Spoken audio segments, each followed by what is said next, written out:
How deep is your mulch? How deep is your mulch? I really got to know? That could be a song. I can tell you how deep this mulch is. And if you remember when we put this down, not very many months ago, it was this deep. And now we're down to soil. But that's the old mulch. And a little deeper is even older mulch. But we're going to go ahead and refresh this. We're going to cover this a little bit. That way we're going to help retain some of the moisture, help these peppers out a little bit. But before we do that, let's talk about this mulch for a little bit. And remember, if you want to make a big change, you have to change the way you see things. The number one question I get is about nitrogen in the deep mulch. Doesn't the deep mulch bind up the nitrogen? Well, if you're going to till it in, sure, it'll bind up the nitrogen, but that gets back to change the way you see things.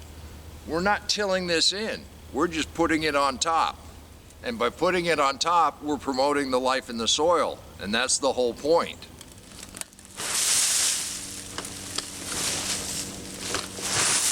The mulch is not to fertilize the plants, it's just to create an environment for that life in the soil that breaks down the soil particles, the sand, silt, and clay, that provides the nutrients for the plants. By putting a nice layer of mulch on top of your soil and not tilling it in, you don't have to worry about binding up nitrogen.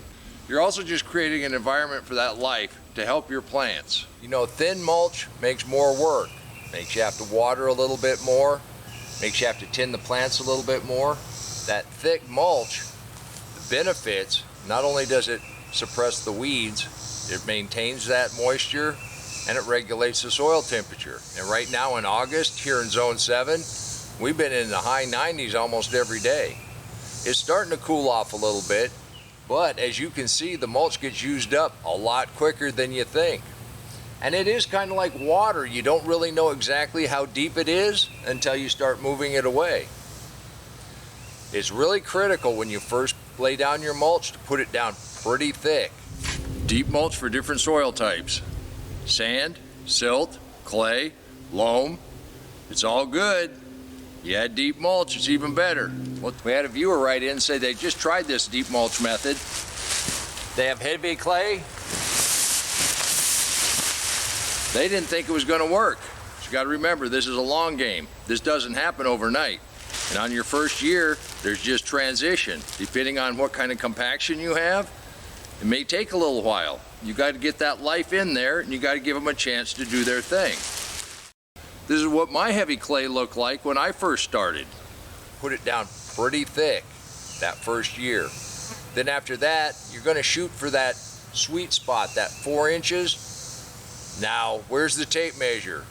I'm not out here with a tape measure.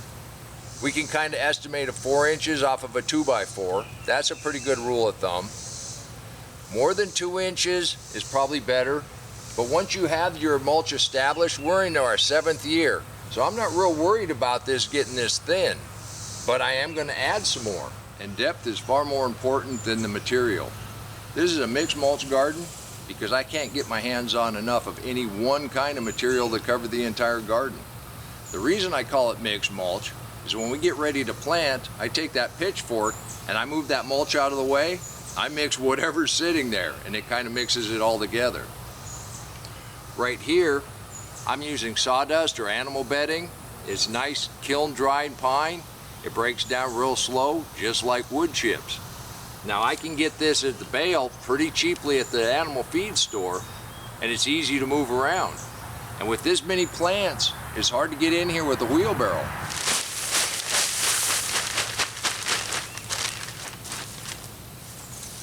And yes, I started doing this because I didn't want to weed, but then I found out what it actually does to your plants and what it does to your garden.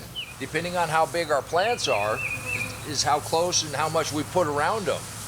But the area right around your plants, you definitely want to have a decent thick layer. So right there, I just put in 4 inches right around those. Got a big enough bag, and our sweet potatoes make roots wherever they touch. And since Chubby hadn't been in the garden, I think I got the fence fixed. We're gonna go ahead and just move that over on the sweet potatoes, and that won't hurt them at all. It'll also help maintain some of this moisture underneath here, because there are roots pulling moisture and nutrients for where the sweet potato hills are.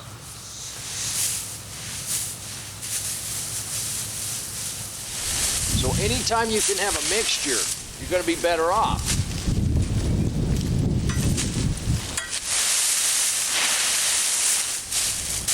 And regardless, we're just putting that mulch on top. We're going to let that life help us out. Doesn't matter what kind of soil we start with, what kind of dirt we start with. And since we're playing a long game, give it a few minutes. You don't like the results? You can always do what another one of our viewers suggested, till that junk in. Of course, they'd never done a no-till garden.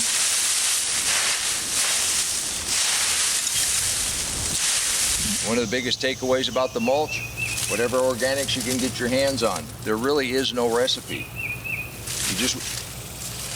Your first year, you want to put it down really, really heavy. Then after that, you just continually add. You just observe. You come out and you check your mulch. Some areas are going to be thicker, some areas are going to be thinner. You just add it as you need it. Each material you use breaks down at a different rate. That's the beauty of the mixed mulch. That way you have something usually all the time. Right here we got a pile of wood chips, and they haven't broken down very fast at all. We're still well over 4 inches thick. And over here we got a pile of hay and leaves. When we planted that tomato, we just kind of piled it up here, and it's half the size it was. It's breaking down pretty fast. Hay and grass break down the fastest, leaves the next fastest, wood chips, they take the longest to break down.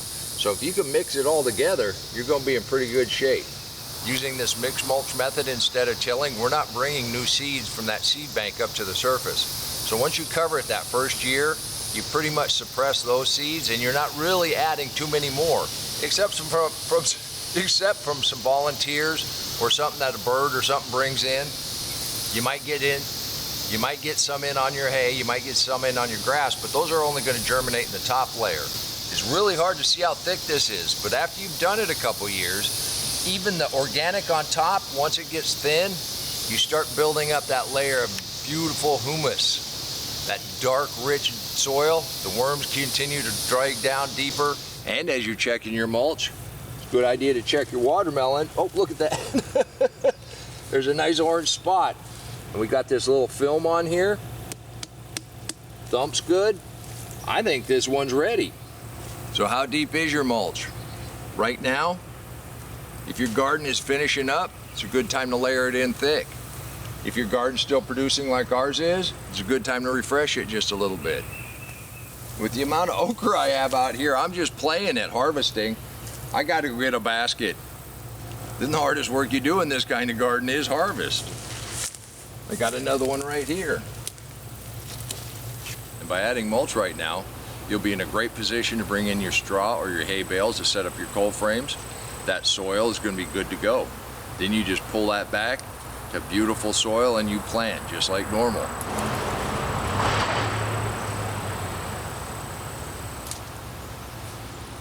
And then you'll be ready for your winter garden. You can do this too. Now the beauty about not having any kind of recipe is you can use just about anything you can get your hands on. We use kitchen scraps. We use lawn clippings. I use hay, I use a straw.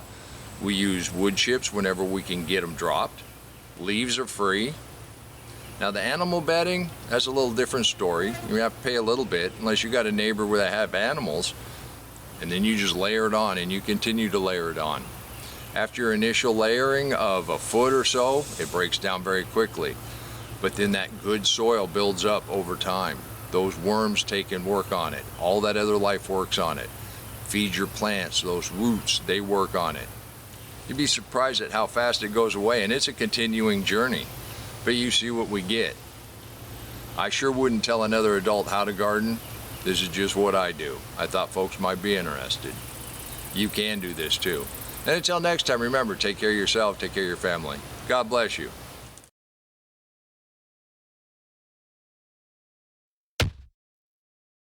Come on, let's plant. Let's go plant garden.